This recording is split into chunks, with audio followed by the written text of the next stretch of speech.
and that way keep his relevancy into either a side lane pressure situation or into a team fighting stage. And oh no. we've seen this so many times. Yeah. They expected, Keria going to easily be able to interrupt the rocket jump, and that's going to be a gift given over to Teddy by or if it was a different angle, because I don't know how otherwise he would have. Fact of the matter is, that wave was slow pushing towards you as Faker. Yep, Spear is going to land there by Johan, has the pounce, able to follow the flash, gets the last auto, all too easy here in the mid lane for HLE.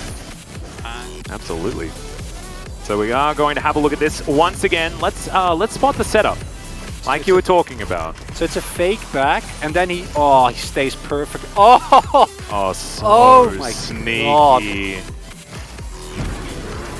Yeah, that's just no way out. And this is a big problem, because if we look at why we don't like this is just very straightforward. Fake, it gets rooted, gets speared, dies immediately. Shout out to Johan holding on to his empowered pounce just to make sure he can follow the flash like that.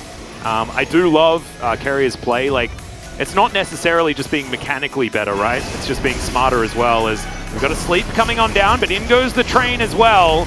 And Morgan says, nope, you're not engaging on this one. But now Johan's in trouble. He's able to get the pounce out, flashes as well. The flash over from Canna, and he now has Mega Gnar available. Realm Warp just to get him out of there, as Chovy also just books it. And it is going to be a successful take of the Rift Herald as well. Now Teddy lying in wait in this brush as the rest of T1 now closing in. Teddy, explosive charge now on him. Vista flashed on forward. Has the aftershock, so keeps himself alive. Good exhaust there onto Chovy as now Vista likely to be taken down. Faker going to be able to grab that one, but trades it for his life. Heal out from Teddy to try and keep himself alive as well. Is now Chovy. Okay, once again, Deft is just dead. It's, I don't know what it is, man. There's just something in the water. Deft just struggles against Teddy. No way. As Johan coming on down, looking to see whether he can land some spears. We'll find Keria, who doesn't have a lot of mana. As, gets in there. Track Repel, going to help out with the stun. Game one, not really, but as you pointed out, if you're good enough, you can make anything work. Not Chovy just phase rushing away, cuz trying to do the same thing here, but sleep will come down. Chovy getting flashed on here by Faker. Killer Instinct from Teddy says goodbye to Mr. Rise. I don't even know if anyone has ever called you all the clouds, Atlas. Yeah, I know, maybe it's just me. Here's a Magnet Storm on the bottom side of the map as Keria. Getting taken down relatively low. Deft tries to find a few more bullets, but instead just alive. They do have range extra. Oh, they're going in here? Well, Shirley's definitely going in. We do get a Magnet Storm. There's the Wombo combo, but decent disengage there from Keria, but a double kill instantly. That was just a cute little swipe from Johan, just mops the floor with impact in the later game fights is not going to be as big as a Rise should be able to, especially with that Everfrost now finished. Canna? Yeah, Morgan might just get solo killed underneath this turret. Keria comes on over and says, good night, my friend. Picks himself up an assist, as now Canna's just going to gnar away the zombie. But if you see this Gnar pick, you're like, oh, okay, Well, I mean, the Gnar blind pick doesn't get to guarantee a Scion matchup, right? The Gnar blind pick gets Jace to the face. I agree. As Canna, come on, man. As Vista throws in the control ward. Low. Yep, Nidalee is nowhere near this area. As okay, Vista's going to get thrown back. Does manage to get his CC down as Canna keeps the Baron leashed. Johan, can he actually make it in time is the question. Chovy not going to be able to flash on over, and it's just a little bit too late. It's the wrong time to reset.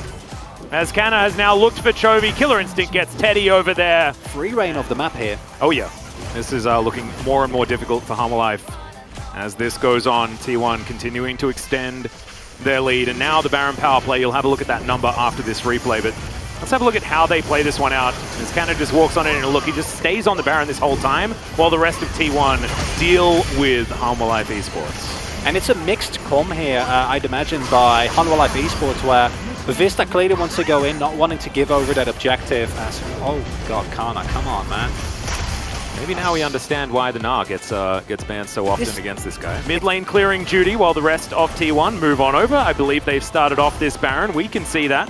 HLE Esports can't. Things pretty dark on the Rift for them, but they do have an inkling of what's going on. Spear comes on through as Johan, can he actually steal this one away? As you can see Canna just being a wall.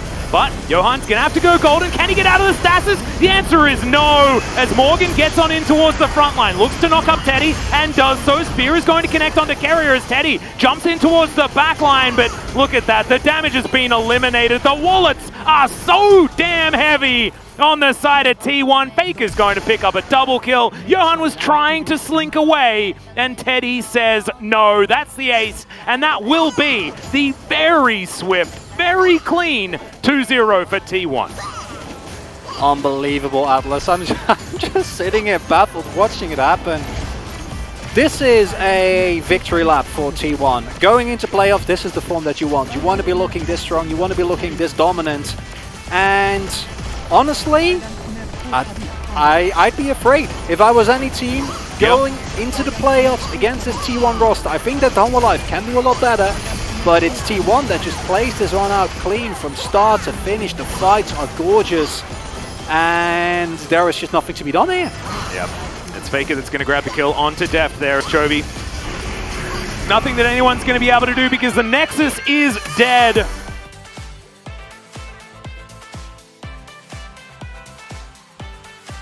Mistake. That's just not right.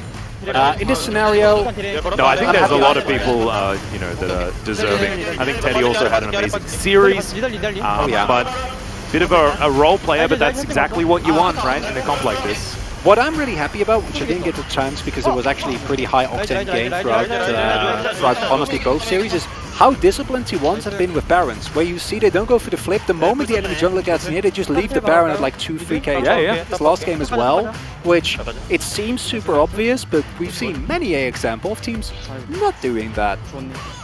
You can see just how chilled out these guys are, right? Like, just having a giggle, having a good time. Teddy, of course, very, very happy. I don't know what they were talking about. I think it might have been something to do with Keria getting another player of the game. Could be. Only one of us spoke Korean. Yep. They said something about like T1. I'd imagine that every T1 fan will say that after.